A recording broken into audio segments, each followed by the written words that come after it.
Paragraph हुआ था, बाद में उसको पढ़ के आगे बढ़ेंगे। इसमें कहा गुरुदेव ने, विचित्र प्राणी है मनुष्य, जो सुख की इच्छा रखता हुआ दुख ही पाता है। वह सुख चाहता है, उन्नति करना चाहता है, किंतु मन शांत न होने के कारण सुधार और उन्नति व्यर्थ प्रयास ही सिद्ध होता है। मन अरूपी है, संकल्प विकल्प उसका कार्य है, बुद्धि निर्णायक है, किंतु स्वार्थ ने मन तथा बुद्धि को बेहाल कर रखा है। और हमने यही समझा था इसका भाव कि बड़ी विचित्र अवस्था है मनुष्य की। इच्छा तो करता है सुख की, किंतु दुख ही उसे हासिल होता है। उसका कारण बताया कि मन में संकल्प विकल्प चलते रहते हैं, मन शांत नहीं हो पाता है, और इसी वजह से जो वो चाहता है, सुख की इच्छा रखता है किंतु दुख मिलता है, सुधार चाहता है, उन्नति करना चाहता है, किंतु उसमें भी उसे कामयाबी नहीं मिलती। तो ये चलता रहता है। मेन जो इसकी वजह गुरुदेव ने यहाँ बताई वो है मन का शांत न होना। मन शांत नहीं है, इस वजह से बुद्धि निर्णय देती है, किंतु प्राणी के भीतर में इतना स्वार्थ भरा हुआ है जिसके कारण मन और बुद्धि जो शुद्ध रूप से कुछ कर सकते थे, जिस तरह बुद्धि जो निर्णय लेती वो शुद्ध होता, शुभ होता, तो मन का कुछ कार्य होता। और मन भी यदि चंचलता छोड़ करके शांत होता तो भी कुछ कार्य होता, कुछ सुधार होता, कुछ उन्नति होती।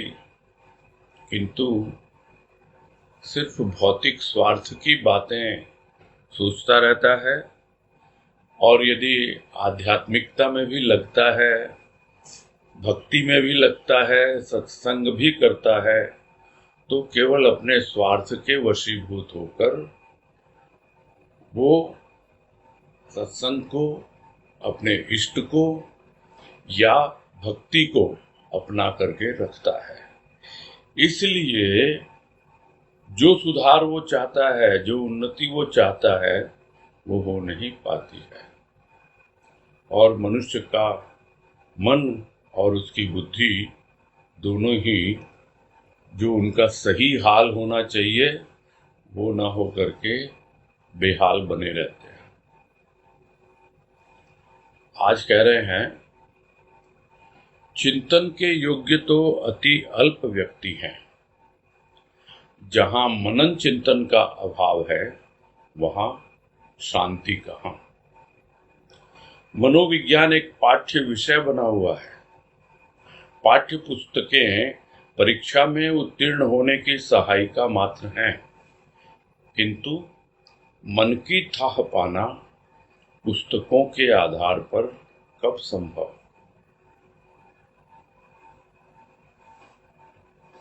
और स्पष्ट बता यही रहे हैं यहाँ पर कि जहां पर मनन का अभाव है तो फिर क्या चिंतन करेगा कोई। जब मनन ही नहीं किया तो चिंतन की योग्यता तो अर्जित होती ही नहीं है।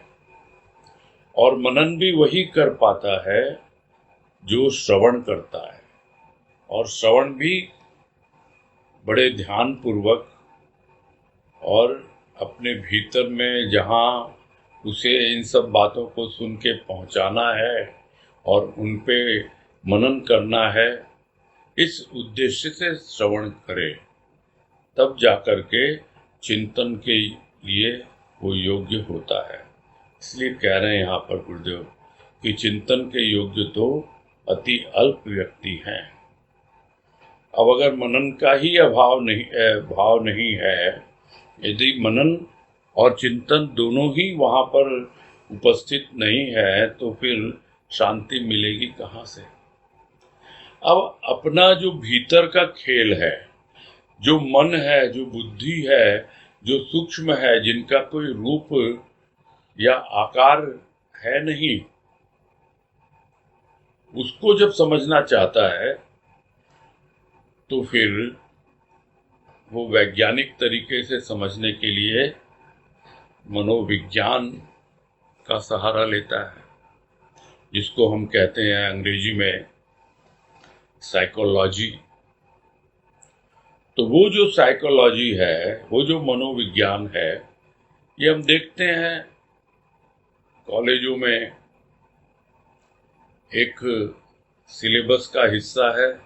जैसे और सब्जेक्ट्स और विषय पढ़ाए जाते हैं, उसी तरह मनोविज्ञान भी पढ़ाया जाता है। तो जहां पर यह एक पाठ्य पुस्तक में बांध दिया गया हो, तो क्या करेगा कोई? वो तो परीक्षा में पास होने के लिए ही पढ़ेगा उन पुस्तकों को। वो क्या जीवन में उतारने के लिए पढ़ेगा उस मनोविज्ञान को? और यही देखा जाता है, सिर्फ स्कूल कॉलेजों में ही नहीं, जहां कहीं भी पुस्तकों का आधार लिया जाता है, उसको एक पाठ्य पुस्तक समझ करके ही पढ़ते हैं लोग, यानी उसका पाठ करने लगते हैं। हनुमान चालीसा पाठ करने लगते हैं, सुंदरकांड पाठ करने लगते हैं। उसी तरह न जाने कितनी चीजें हैं, कितनी पुस्तकें हैं। लोग गीता का पाठ करने लगते हैं, रामायण का पाठ करने लगते हैं। उन सबको पाठ्य पुस्तक बना दिया है। और हम भी यदि सत्संग में देखें तो क्या गुरुदेव के द्वारा लिखी हुई पुस्तकें पाठ्य पुस्तक हैं? क्या सिर्फ पढ़ने के लिए हैं? क्या किसी परीक्षा में उत्तीर्ण होने के लिए है? इतनी वाणी गुरुदेव ने लिखी है, तो वो क्या हमारे सिलेबस का हिस्सा है कि हम उन वाणियों को पढ़ेंगे और परीक्षा में हम उत्तीर्ण हो जाएंगे? सिर्फ पढ़ने मात्र से, रटने मात्र से, जिसको पहले है गुरुदेव ने समझाया एक जगह वहां पर आनंद पथ में, कि यह तो ग्रंथों का पठन पाठन है जो कंठस्थ करता है पंडित। उसी तरह एक विद्यार्थी है, वो कंठस्थ करता है, और जब परीक्षा होती है तो उस कंठस्थ किए हुए को प्रकट कर देता है। वैसे ही जो पांडित्य प्रदर्शन करते हैं, कंठस्थ की हुई बातें लोगों के सामने प्रस्तुत कर देते हैं। दूसरे लोगों को हम कहते हैं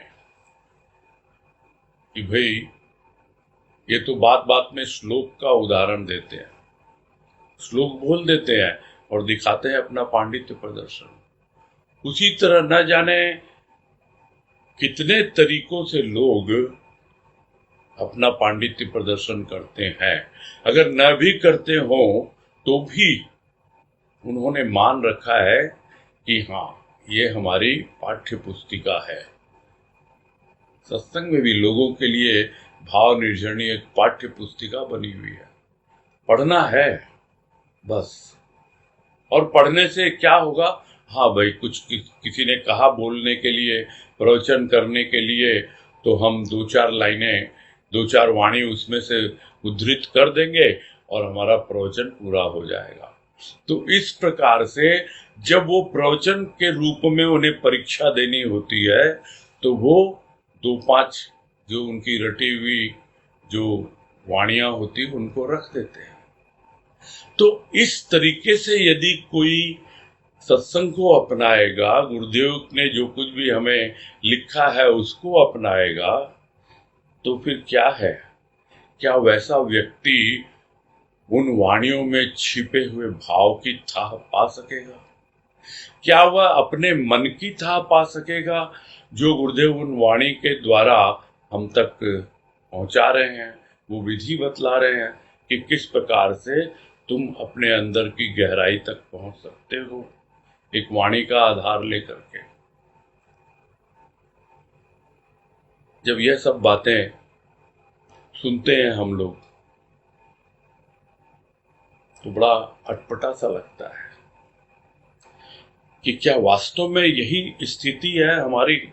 गुरुदेव ने उस वक्त अपने हिसाब से लिखा, उस समय जिसको कहते हैं समयोपयोगी, यानी समय के अनुसार उस वक्त वो उपयोग में इस तरह आती थी।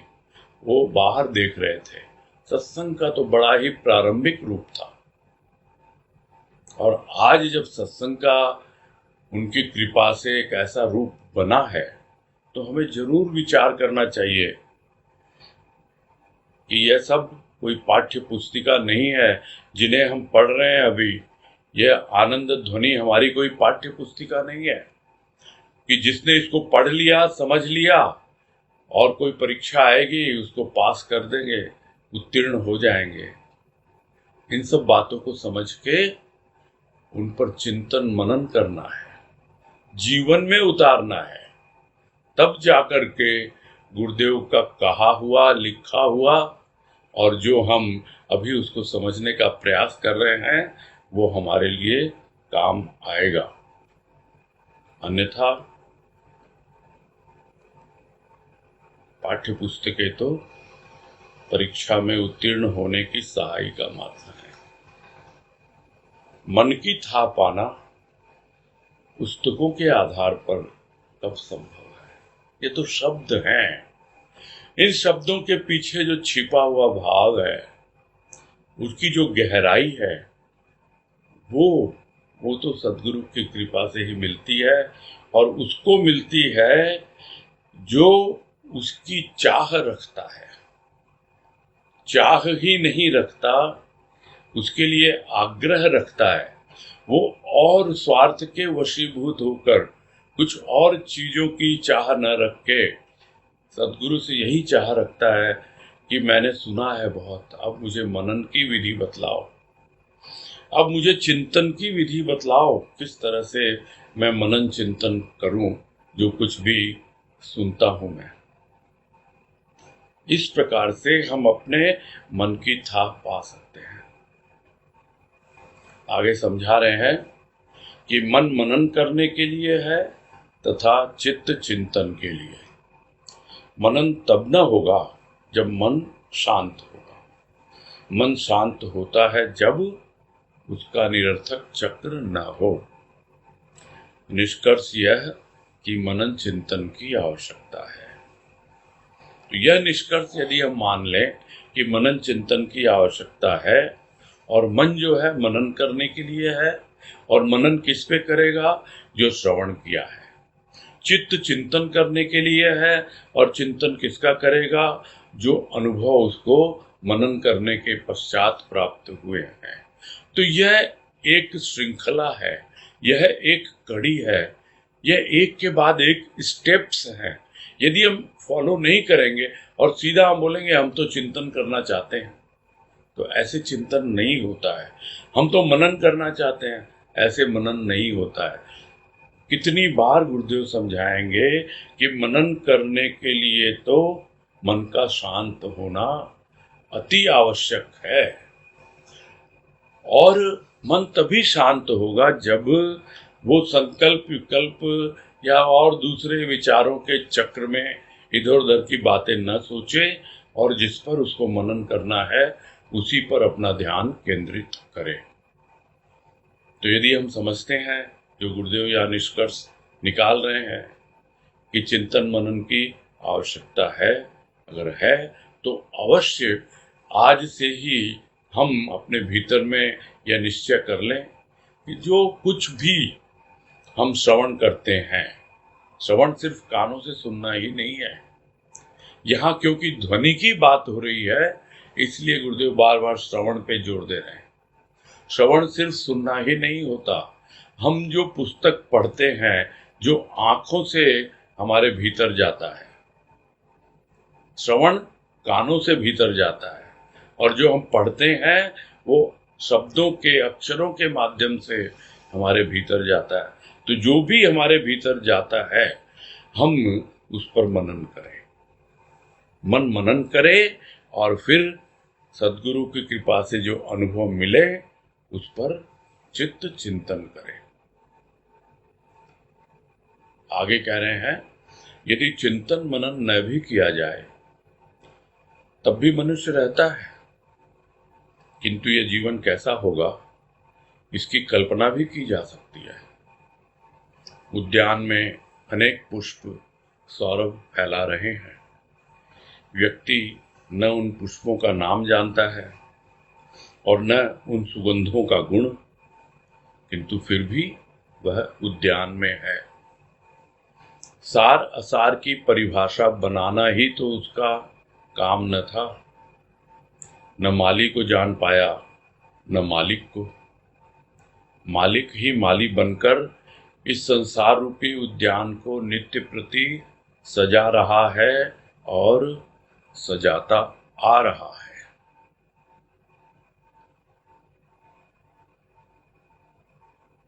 और यही कह रहे हैं कि भाई आप अगर चिंतन नहीं करना चाहते, मनन नहीं करना चाहते, कोई प्रॉब्लम नहीं है। गुरुदेव को क्या प्रॉब्लम है? इस दुनिया बनाने वाले जो मालिक को, उसको क्या प्रॉब्लम है? किसी को कोई प्रॉब्लम नहीं है। मनुष्य बन के आए हो, मनुष्य बन के ही रहोगे, ऊपर से तो रहोगे मनुष्य बन के ही। तो यदि चिंतन मनन न भी किया जाए तब भी तो मनुष्य हो तुम, इसमें कोई संदेह थोड़ी है किसी को। किंतु मनुष्य होने के बावजूद क्या जीवन जी रहा है प्राणी, यह तो उससे सोचना होगा ना। तो उसकी कल्पना भी की जा सकती है, कल्पना करने की आवश्यकता ही नहीं है। हमने भी वैसा जीवन जिया है, दूसरों को भी देखते हैं वैसा जीवन जीते हुए। तो यह कल्पना क्या है? यहां तो प्रत्यक्ष है। प्रत्यक्ष दिखलाई देता है कि जो प्राणी मनुष्य होने के बावजूद अगर मनन चिंतन नहीं करता तो उसका जीवन कैसा होता है। यह कोई कल्पना का विषय नहीं है, यह तो प्रत्यक्ष दिखलाई देता है। गुरुदेव तो कहते हैं कल्पना भी की जा सकती है। यह तो हम कर रहे हैं कि हाँ भाई, यदि हम चिंतन मनन न करते तो शायद हम कहाँ से कहाँ होते। आज हम भी इसी प्रकार से दुनिया में रमे हुए होते, घर संसार में। इसी तरह हम भी यूं ही खाते पीते, सोते और कपड़े फाड़ते, और इस तरह ही जीवन हमारा व्यतीत हो जाता। किंतु हम चिंतन मनन करते हैं, इसलिए हम अनुभव कर पाते हैं। अन्यथा कल्पना क्या करनी है? जो नहीं करते समझ में आता है। और ऐसे व्यक्तियों के लिए क्या है? ये पूरी सृष्टि, ये पूरा संसार, यह तो एक उद्यान है, एक बागीचा है, एक गुलशन है, कुछ भी कहो। और इसमें न जाने कितने पुष्प अपनी सुगंध फैला रहे हैं। जिस तरह एक बगीचे में, एक गार्डन में तरह तरह के पुष्प लगे हुए हैं, अपनी खुशबू फैला रहे हैं। और जो घूमने जाता है गार्डन में, वो न तो उनका नाम जानता है और न जो भी सुगंध आती है उनके गुणों से उसका परिचय है। उसी प्रकार आया है संसार रूपी उद्यान में, और न जाने कितने ही संत महापुरुष पुष्प बन के सौरभ फैला रहे हैं। तो व्यक्ति न तो उन संत महापुरुषों का नाम जानता है और न ही जो सौरभ फैला रहे हैं, जो उनके गुण हैं, उनके बारे में जानता है। सिर्फ सुना हुआ है। यदि नाम सुना तो यह भी सुन लिया कि हाँ, गुरुदेव संत नंदलाल नाम का कोई एक पुष्प है, और वो पुष्प सुगंध फैला रहा है अपने गुणों की। क्या गुण है उसके? उसके गुण है प्रेम और भाव। वो उसकी सौरभ फैला रहा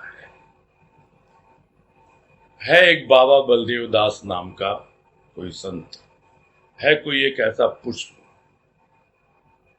वो अपनी सौरभ फैला रहा है। क्या है उस सौरभ के गुण? उसके गुण हैं ज्ञान और भक्ति को कुछ इस रूप से अनुभव करना। ज्ञान और भक्ति उसके दो नेत्र हैं। यह गुरुदेव ने बाबा बलदेव वाणी पुस्तक के प्रारंभ में ही समझाया कि वही उनके गुण है। तो क्या हम इस बगिया में आकर के सिर्फ नाम जान लें और उन गुणों से लाभ न उठाएं? ये तो सोचनीय विषय होगा। किंतु गुरुदेव कह रहे हैं, नाम जानो या न जानो, गुण को जानो न जानो, किंतु फिर भी हो तो तुम उद्यान में ही, इस संसार में ही हो तुम। इसके अलावा और भी अनेकों अनेक हैं पुष्प। तो संसार में न जाने कितने ही रूपों में कितने ही संत महापुरुष अपनी सुगंध फैला रहे हैं, किंतु उसकी ओर हमारा ध्यान नहीं होता है। हम जी रहे हैं, दुनिया में जी रहे हैं। कैसा जीवन है हम कल्पना कर सकते हैं। आया है उद्यान में और यही बताने लग गया कि इसमें सार है, इसमें असार है। कि भाई लग जाओगे अगर तुम इन सब चीजों में, अगर लग जाओगे सत्संग में, लग जाओगे भक्ति में, तो तुम्हारे घर परिवार का क्या होगा? अरे ये सब तो देखना, जब उम्र हो जाए ना, जब बुढ़ापा आए तब देखना। ये सिखा दिया हमारे पूर्वजों ने हमको कि यह सब जो सत्संग की बातें, भक्ति की बातें, ये सब, और फिर ऐसा सत्संग जिसमें आपको रेगुलर लगे रहना है, रोज रोज जाना है। अरे भाई धार्मिक अगर होना है तो कोई बात नहीं है, वो फला कथावाचक आए हैं, भागवत हो रही है, सप्ताह लगा हुआ है, एक सप्ताह जाके सुन लो, पुण्य मिल जाएगा। और सुन लिया, पुण्य मिल गया और फिर घर आ गए। किसी प्रकार का कोई बंधन नहीं। कितना मस्त जी रहा है प्राणी, कितना खुशी खुशी अपने आप को धार्मिक मान रहा है। वो जानता नहीं है, पहचानता नहीं है, बस यही समझता है कि यह सब चीजें जिसमें लग जाएगा तो बिल्कुल उलझ जाएगा, फंस जाएगा। सार तो यही है, परिवार में रह रहे हैं, घर में रह रहे हैं, बस उनका ध्यान रखो बच्चों, देखो उनको, परिवार को संभालो, यही सार है। बाकी सब ठीक है, हो जाता तो अच्छा, नहीं होता तो अच्छा। तो संसार में जो सार असार है, सब अपनी अपनी दृष्टि से ही उसको परिभाषित करते हैं। क्या यही काम था उसका कि संसार में सार क्या है, असार क्या है, उसकी परिभाषा बताएं लोगों को? उसका काम है माली को जानना और मालिक को जानना। किंतु न वो मालिक को जान पाया, न माली को जान पाया, और यह भी नहीं जान पाया कि मालिक ही माली बनकर इस संसार रूपी उद्यान को नित्य प्रति सजा रहा है और सजाता आ रहा है। यह भगवान ही है, मालिक ही है, जो माली बनकर आता है, अलग अलग रूपों में इस संसार रूपी उद्यान को नित्य प्रति रोज रोज सजाता आ रहा है और आज भी सजा रहा है। आगे उसका कारण बता रहे हैं कि ऐसा क्यों है। अगले पैराग्राफ में कह रहे हैं कि युग और धर्म ने मनुष्य को भ्रमित कर रखा है। सभी युगों में उसने सौरभ में पुष्प विकसित किए, जिन्हें मनुष्य कभी भगवान मानता और कभी महात्मा संत। ये तो माली के फूल थे जिनकी सुगंध युगों से आ रही है और युगों तक आती रहेगी। मालिक जब मालिक का कार्य करने लगा तो बड़े बड़े तथाकथित ज्ञानी घबराए और कहने लगे, मालिक क्यों माली का काम करेगा, निराकार क्यों साकार रूप में आएगा। किंतु वे यह क्यों नहीं समझते, उद्यान के मालिक को इन ज्ञानियों से अधिक ध्यान है कि कहीं उद्यान ही न उजड़ जाए। अतः वह आवश्यकता अनुसार उन पुष्पों को विकसित कर देता है जिन्हें लोग अवतारी, महात्मा, संत आदि नाम से पुकारते हैं।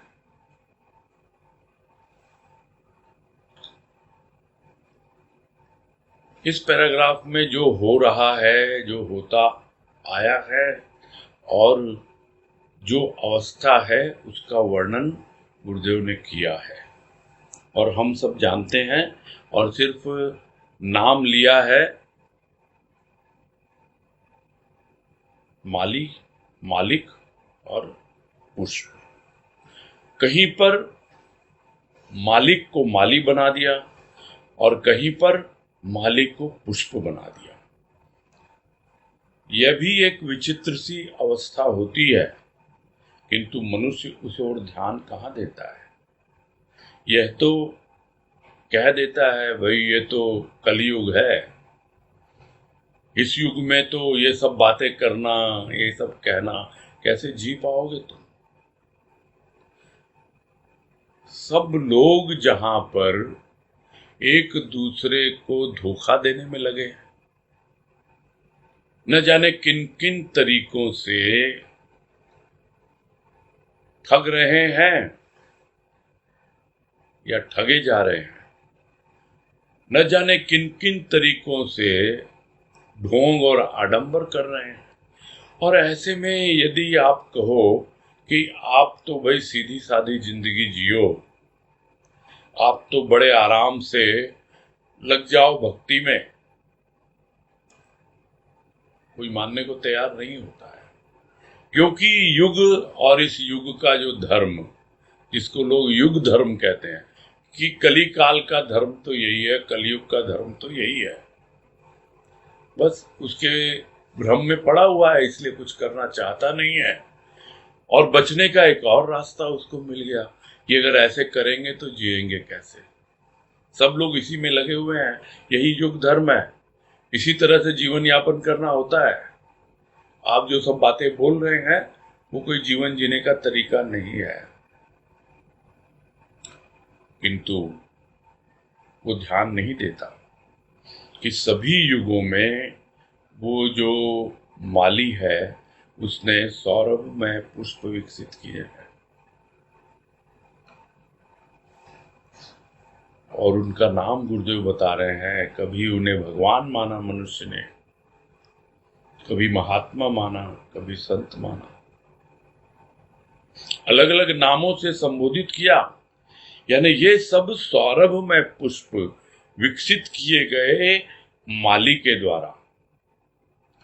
ये जो है संत है, महात्मा है और भगवान के रूप में जिनको लोग मानते हैं, ये तो माली के फूल हैं और इनकी सुगंध तो चली आ रही है युगों से और चलती ही रहेगी, आती ही रहेगी इनकी सुगंध। जो जिसका गुण है उसकी सुगंध मिलती रहेगी, जो जिसके साथ जुड़ा हुआ है वो उसी के अनुसार उसको अनुभव करेगा। युगों से आ रही है उनकी सौरभ और युगों तक आती रहेगी। ये नहीं कि गुरुदेव के जीवन काल में ही उनकी सौरभ रही प्रेम और भाव की, आज भी है और आगे भी रहेगी। इसमें किसी को कोई संदेह होना ही नहीं चाहिए, क्योंकि ये तो मालिक के फूल हैं और इनको माली बनकर के मालिक ने ही विकसित किया है। तो मालिक जब माली का कार्य करने लगा, यानी पूरे गुलशन की देखभाल करने लगा, इस पूरे संसार की अलग अलग रूपों में समझ नहीं पाता है, उसका एक रूप नहीं है, उसकी एक लीला नहीं है। माँ के भजन की पंक्तियां याद आ रही हैं, तेरे रूप अनेक तेरे रंग अनेक, तेरी लीला नित नई न्यारी, बस तू है एक मुरारी। तू तो एक ही है, सबका मालिक एक, यह भी लोग कहते हैं, किंतु उस मालिक के अनेकों रूप हैं जो माली बन करके कार्य करते हैं। और जब वो मालिक माली का कार्य करने लगा तो बड़े बड़े तथाकथित ज्ञानी, यहां ज्ञानियों को तथाकथित कह रहे हैं कि जिन्होंने अपने ऊपर एक, क्या कहें, लेबल लगा रखा है कि हम ज्ञानी हैं, स्वयं भू अपने आप को ज्ञानी कह रहे हैं, वास्तव में है कि नहीं वो कौन जाने। तो वो ज्ञानी घबराने लगे, इसलिए कि अरे यह तो मालिक स्वयं माली बनकर आ गया और तरह तरह के फूलों को विकसित करने लग गया। तो कहने लगे अरे मालिक क्यों माली बन के आएगा, यह जो निराकार है मालिक यानी परमात्मा, तो वो परमात्मा तो निराकार है, वो माली बनकर यानी साकार होकर के कैसे आएगा इस दुनिया में, क्यों आएगा। किंतु वो नहीं समझ पाते हैं कि आज नहीं कल नहीं, बरसों से, युगों युगों से मालिक माली बनकर आता रहा है और आता रहेगा, क्योंकि उद्यान के मालिक को इन ज्ञानियों से ज्यादा ध्यान है कि ये तो लगे हुए हैं तथाकथित ज्ञानी इस उद्यान को उजाड़ने में, लोगों को भ्रमित करने में,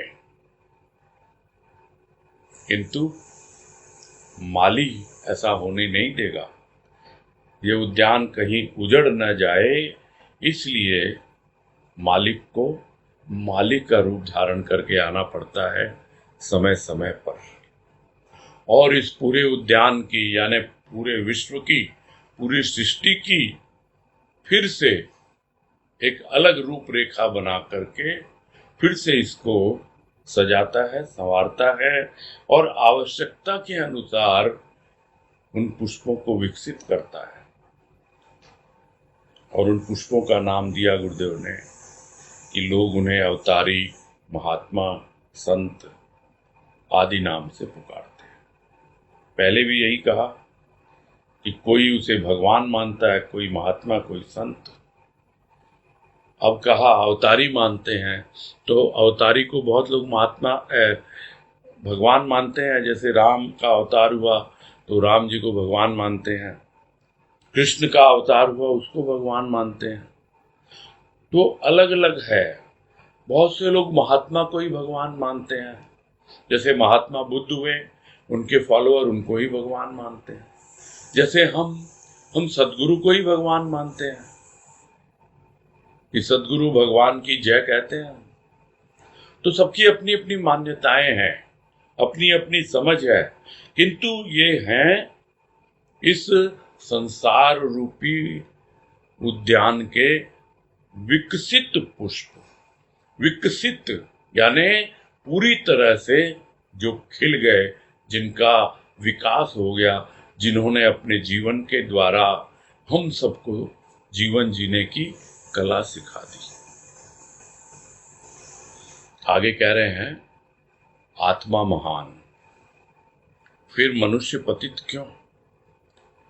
पतित था नहीं, पतित है नहीं। उसके विचारों ने उसे क्या बना डाला, इसे वह जान नहीं पाता जब तक कि वह शुभ श्रवण मनन का उपासक नहीं बनता। क्योंकि ये तथाकथित ज्ञानी क्या कहेंगे ये तो यही कहेंगे ना कि आत्मा महान, यानी सबसे महान यदि कोई है इस पूरी सृष्टि में, वो आत्मा है। जो तथाकथित ज्ञानी है वो द्वैत की दृष्टि से परमात्मा और आत्मा दो मानते हैं, किंतु आत्मा को वो परमात्मा से भी ऊपर मानते हैं कि सबसे महान आत्मा है, क्योंकि परमात्मा को हमने देखा नहीं है, हमने आत्मा को अनुभव किया है, किया होगा उन्होंने, इसीलिए कह पाते हैं। और गुरुदेव भी कह रहे हैं कि आत्मा तो महान है, सबके भीतर है वो आत्म रूप। तो फिर ये पाप की भावना कहां से आ गई कि मैं पतित हूं, मैं पापी हूं? क्यों आ गई ये भावना? क्योंकि वो ऐसे लोगों से अपने आप को कंपेयर करता है, तुलना करता है। और इतना ही नहीं, ये तथाकथित धर्म के ठेकेदार ये बार बार उसके कानों में यही भरते हैं कि तुमने पिछले जन्म में न जाने कितने पाप किए होंगे और उन्हीं पापों का फल भोग रहे हो। और इस प्रकार की बातें सुनते सुनते प्राणी अपने आप को पापी मान बैठता है। जब तुम्हारे भीतर आत्मा है और वो आत्मा महान है, उससे बड़ा कोई नहीं है इस संसार में, यदि इसे मान भी लिया जाए, भले ही तथाकथित ज्ञानी कहें या वास्तविक ज्ञानी कहें कि आत्मा महान है, तो फिर अपने आप को क्यों पतित मान बैठे हो? न तो था पापी और न है पापी।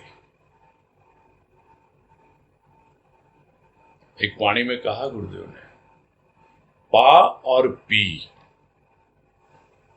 तू नहीं पापी, तू पा, अपने इष्ट से पा, तू जिसे जो तुझे पाना है उसके प्रेम और भाव रस का पान कर, उसके बाद पी उसे। प्रथम तो उसे पा, प्रेम और भाव को, और फिर उसका रस पी, अन्यथा तू पापी बना हुआ घूमता रहेगा। लोग तुम्हारा कान भरते रहेंगे और जो ध्वनि तुम्हारे कानों में जानी चाहिए, जो तुम्हें सुनना चाहिए, वो सुनोगे नहीं। यही सुनते रहोगे, तुम पापी हो, तुमसे कुछ नहीं हो सकता, तुम तो शराबी हो, तुम तो सिगरेट पीते हो, तुम तो गुटखा खाते हो, तुम तो ये करते हो, तुम तो वो करते हो। सारी की सारी गलतियां निकालते रहेंगे तुम्हारे भीतर। ये छोड़ो, ये नहीं छोड़ोगे तो हमेशा पापी ही बने रहोगे, तुमसे भक्ति नहीं हो पाएगी। और यह सब सुनते सुनते प्राणी अपने आप को इतना निकृष्ट मान बैठा है। था नहीं वो पतित था नहीं, उसने कोई पाप किया नहीं था, ये तो उसके विचारों ने उसे बना डाला। क्या का क्या बना डाला, था नहीं फिर भी बना डाला। जिस तरह कहते हैं हम, अरे भाई हमने तो उसे बना डाला। किसको बनाता है कोई? जो बनने को तैयार होता है।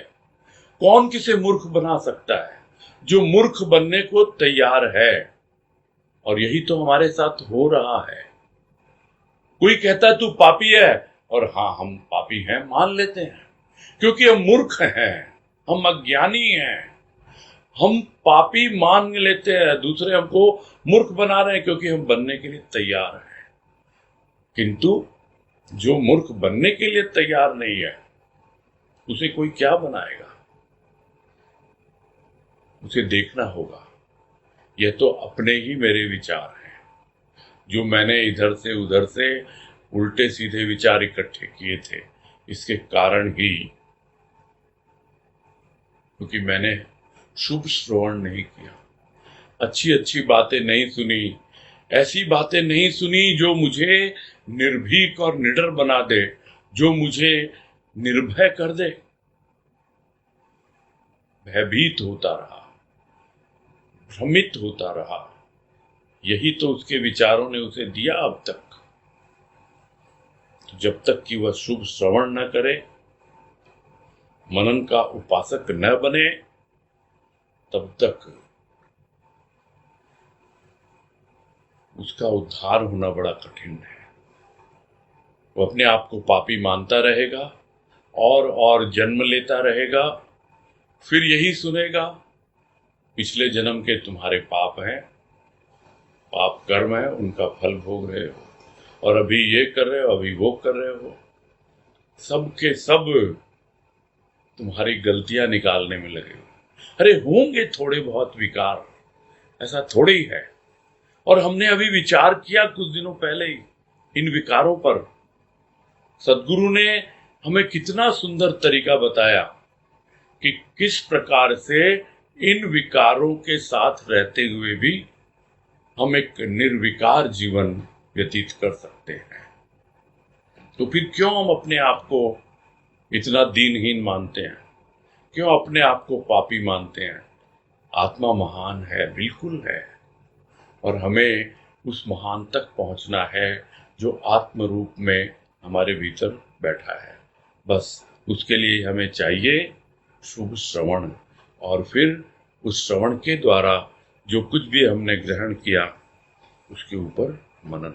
तो जब तक श्रवण और मनन का उपासक नहीं बनता, तब तक यही गलत सलत विचार, गलत सलत बातें सुनते सुनते उसके भीतर प्रवेश करते रहेंगे और वो अपने आप को पापी मानता रहेगा। बस यही पूरा करते हैं।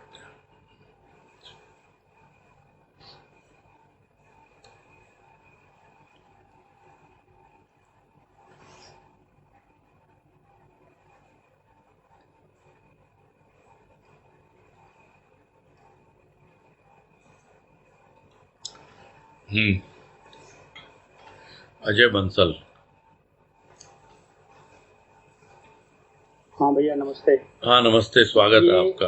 आपने हाँ बोलिए। आपने सीक्वेंस जो बताया था, श्रवण, मनन, निधिध्यासन। उसके बाद निधिध्यासन आएगा, फिर चिंतन आएगा, या श्रवण मनन चिंतन फिर निधिध्यासन आएगा? मनन चिंतन एक साथ चल रहा है। निधिध्यासन जो होता है उससे आपको जो अनुभव मिलते हैं, वो कल आपने अनुभव की बात पूछी थी ना, याद है? पूछी थी। हाँ जी हाँ जी। हाँ, तो वो जो एक्सपीरियंस बाहर से आते हैं वो आते हैं निधिध्यासन से। यानी आप वैसा जीवन जीने लगते हो तो आपके भौतिक जीवन में आपको बहुत तरह के अनुभव मिलते हैं, अलग अलग किस्म के अनुभव मिलते हैं। और जिस वक्त आप चिंतन करते हो तो आपको जो अनुभव मिलते हैं वो आपके भीतर ही भीतर मिलते हैं। वो अनुभव जो है वो आपके मनन के द्वारा आते हैं, और फिर जब आप उसको चिंतन करते हो तो भीतर के अनुभव मिलते हैं, और जब आप उसको निधिध्यासन करते हो तब आपको बाहर के अनुभव मिलते हैं। इस प्रकार भीतर और बाहर दोनों के ऊपर में आप जब चिंतन करते हो तब आपको पता लगता है कि हाँ, मेरा जीवन कहाँ से कहाँ पहुंच रहा है, भौतिक जीवन भी और आध्यात्मिक जीवन भी। तो मनन, पहले तो श्रवण आया, फिर मनन आया, फिर चिंतन आया। मनन से अनुभव मिले और फिर चिंतन आया। तो मनन से एक रास्ता जाता है निधिध्यासन की ओर, और एक रास्ता जाता है जो अनुभव हमको मिले उस पे चिंतन की। ठीक है, क्लियर हुई बातें? हाँ नमस्ते। हाँ नमस्ते। हाँ जी। हाँ, नेक्स्ट सुनील कुमार धेलिया। हेलो। हाँ बोलो सुनील। बीच में यह एक तो उक्ति आई थी जिसमें सुने थे, द्वैत की दृष्टि से दो मानते हैं, आत्मा परमात्मा। हाँ जी। ये द्वैत की दृष्टि क्या हुई, ये समझ नहीं है। जो ज्ञानी है ना, उसमें भी वेदांत का ये सिद्धांत है, और उसके लिए अलग से आप वेदांत से संबंधित कोई अगर पुस्तकें हो तो आप उसको देख सकते हो। उसमें 3 प्रकार की स्थिति बताई गई है। एक है द्वैत, एक है विशिष्टाद्वैत, और एक है अद्वैत। तो द्वैत की दृष्टि से तो आत्मा और परमात्मा अलग अलग हैं, 2 हैं। विशिष्टाद्वैत की जो थ्योरी है उसके अनुसार विशिष्ट अवस्था में, यानी अवस्था विशेष में, आत्मा और परमात्मा द्वैत भी हैं और अद्वैत भी हैं। अद्वैत मतलब जहां द्वैत नहीं, जहां 2 नहीं। और जो सिर्फ और सिर्फ अद्वैत की बात करते हैं वो आत्मा की बात करते हैं, यानी एकमात्र आत्म तत्व है, और उस आत्म तत्व से ही पूरी सृष्टि की रचना हुई है।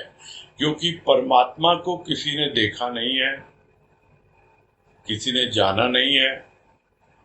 ज्ञानी उसकी खोज करता है और वो खोज करके अपने ही भीतर उस परमात्मा को आत्मा के रूप में पाता है। इसलिए वो कहता है आत्मा महान। समझ में आ गई बात? जी भैया। ठीक। जी भैया। हेलो, हाँ क्लियर है ना? हाँ बस भैया। ठीक है, ठीक है। नहीं, आवाज गूंज रही थी हाँ इसलिए। भैया। ठीक है, ठीक। हाँ, और कौन है?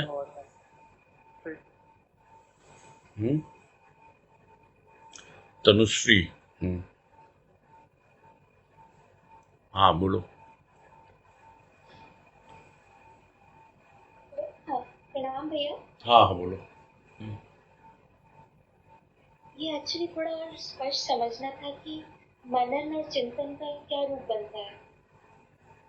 ये तो गुरुदेव ने स्पष्ट कहा है, वो चल रहा है 2 दिन से, वही चल रहा है।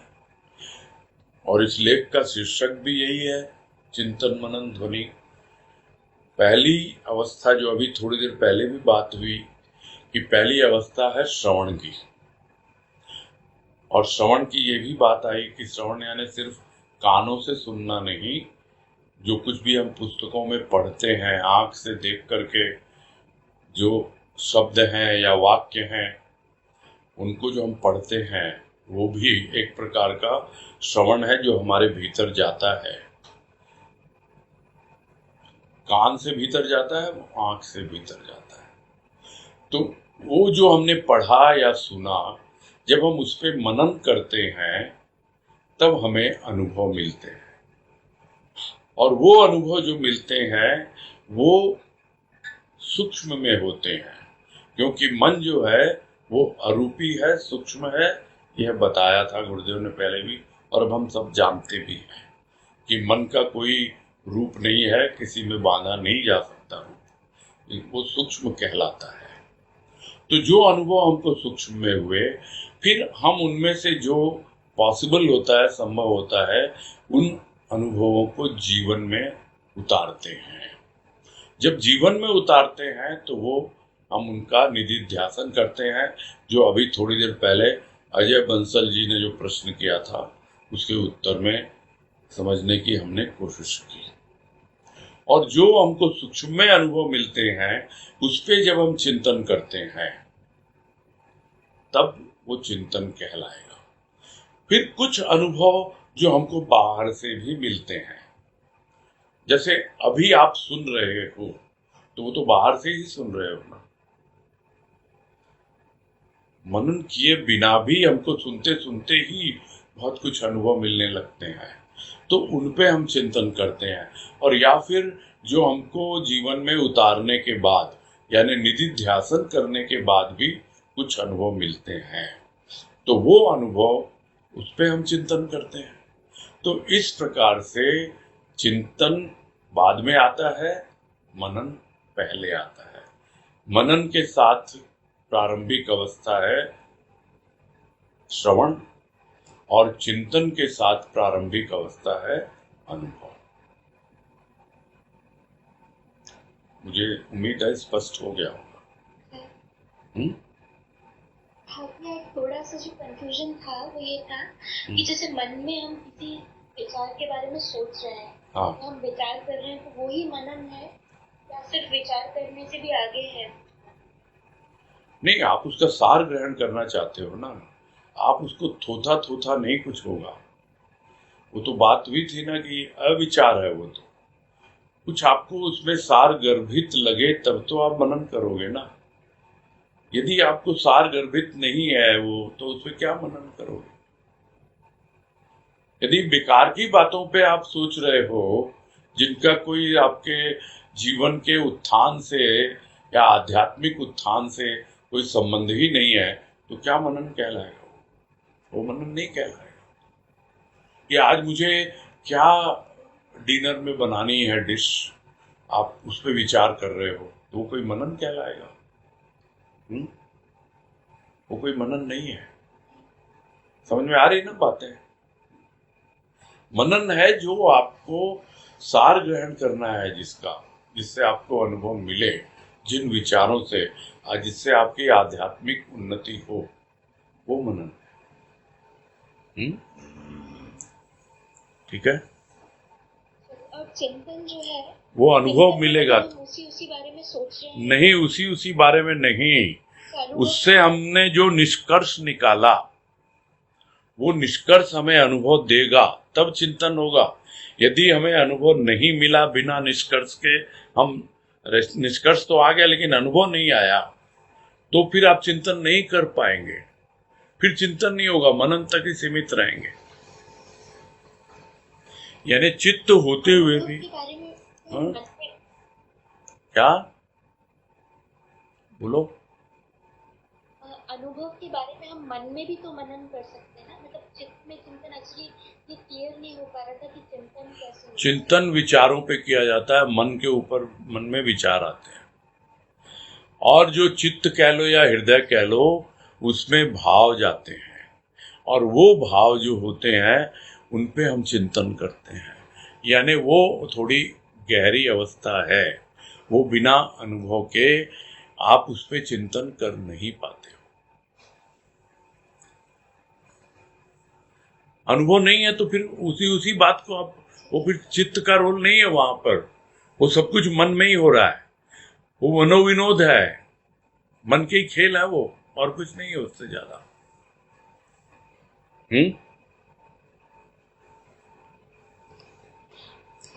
चिंतन के लिए भाव आवश्यक है, चिंतन के लिए अनुभव आवश्यक है।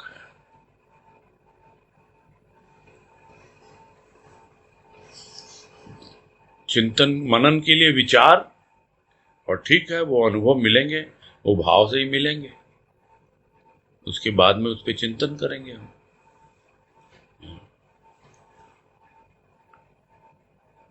हाँ, और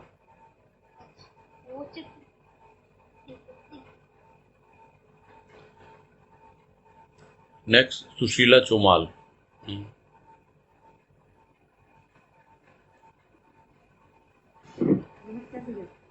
हाँ नमस्ते, बोलिए। हाँ, आपकी आवाज धीरे आ रही है, आवाज।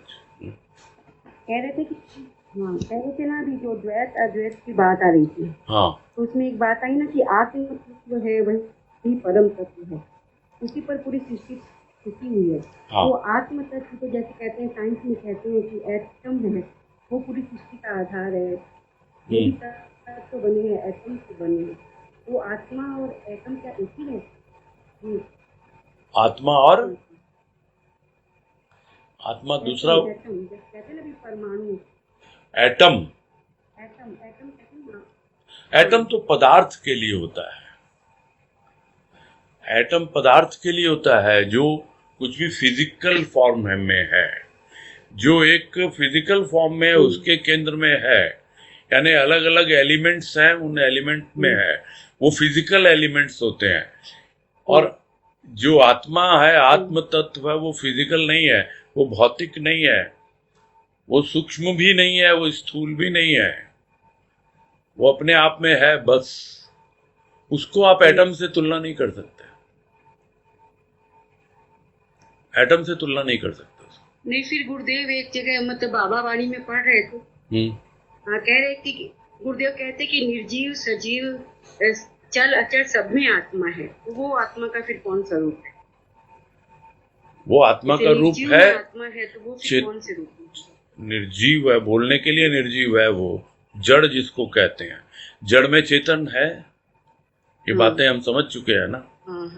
हाँ, तो जड़ में चेतन है, वैसे ही है। जो निर्जीव बोलने का मतलब ये नहीं कि वो जीव नहीं है उसमें, लेकिन वो जड़ है, उसमें भी चेतन है। चेतन है यानी आत्मा है उसमें भी। देखो, आत्मा बोलने से कंफ्यूजन ज्यादा होता है, परमात्मा बोलने से किसी को कोई कंफ्यूजन नहीं होता है। कि पत्ते पत्ते पर भगवान है, किसी को कोई कंफ्यूजन नहीं है। कण कण में भगवान है, किसी को कोई कंफ्यूजन नहीं है। लेकिन उसी परमात्मा को जब आप आत्मा बोल देते हो तो कंफ्यूजन हो जाता है। क्यों? क्योंकि लोगों की वो दृष्टि नहीं है, इस वजह से। हाँ, अन्यथा अद्वैत की दृष्टि से आत्मा और परमात्मा में कोई भेद नहीं होता है। यही बात तो कही गई। ठीक है, क्लियर है? ठीक है भैया। वो आत्म तत्व अलग हो गया, और वो एटम वो हुए, वो एटम तो फिजिकल बॉडी का है, एटम फिजिकल बॉडी का होता है, और आत्मा जो है उसको फिजिकल या स्पिरिचुअल कुछ भी, उसको स्थूल सूक्ष्म कुछ नहीं चाहिए उसको तो।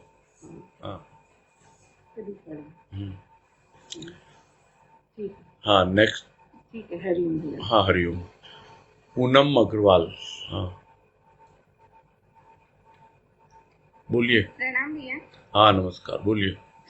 भैया, जैसे बात हो रही थी कि आत्मा अंतिम मानते हैं, मतलब वेदांत के हिसाब से, और जैसे हमारे गुरुदेव की वाणी है कि पंचम तला परमात्मा, चौथा तला आत्मा है। और आपने एक बार कहा था कि पंचम तला के बाद ऊपर छत भी है, तो मतलब ये कॉन्सेप्ट नहीं समझ में आ रहा। तीनों का मतलब कैसे हुआ? अभी जो बात चल रही है ना, छत है वो अभी जो बात चल रही है वहीं तक हम, अभी जो टॉपिक अपना चल रहा है चिंतन मनन ध्वनि, हम अपने आप को उसी तक सीमित रखें। इसमें एक शब्द आया था, एक वाक्य आया था, आत्मा महान है, ठीक बात है, आया था ना। बस इतना ही मानिए, आत्मा महान है।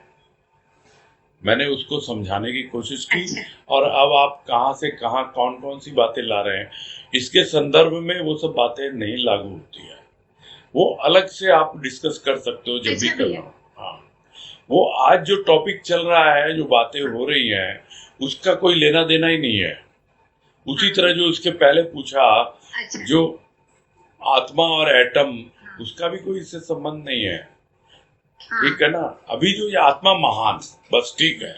मैं अगर बोल देता आत्मा महान, ओके, तब तो ठीक था। फिर आप बोलते नहीं आत्मा से भी तो ऊपर परमात्मा है, तो गुरुदेव ने कैसे कह दिया आत्मा महान? अद्वैत की दृष्टि से आत्मा परमात्मा में कोई अंतर नहीं होता है, इसलिए आत्मा महान है। बस इतनी सी बात समझ ले, है ना? ठीक है। हाँ, ठीक है भैया, समझ में आ गई बात। हाँ, ठीक है भैया। प्रणाम भैया। हाँ, हरिओम हरिओम। चलो ठीक है, फिर पूरा किया जाए। जी भैया। हाँ, हरिओम सबको, हरिओम। हाँ, सबको हरिओम।